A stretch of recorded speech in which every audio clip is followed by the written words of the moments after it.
शेलू बाजार परिसरातील अनेक भागांमध्ये पावसासह महापुराने थैमान घातले। वाशिम जिल्ह्यामध्ये गेल्या 3 दिवसांपासून संततधार पावसाने हजेरी लावल्यामुळे नदी नाले एक होऊन दुथडी भरून वाहत आहेत। हवामान खात्याच्या वर्तवलेल्या अंदाजानुसार मुसळधार पावसाने हजेरी लावली असून ढगफुटीचे दृश्य निर्माण झालेले आहे।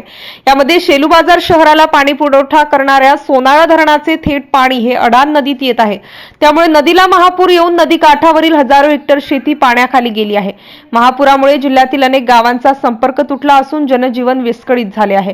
खरडून गेलेल्या शेती पिकांमुळे शेतकऱ्यांचे प्रचंड आर्थिक नुकसान झाले असून प्रशासनाने तात्काळ लक्ष देऊन पंचनामे करावे व शेतकऱ्याला आर्थिक मदत द्यावी अशी मागणी सामाजिक कार्यकर्ते व छत्रपती फाउंडेशन संस्थापक अध्यक्ष गणेश नारायणराव बोथे यांनी केली आहे।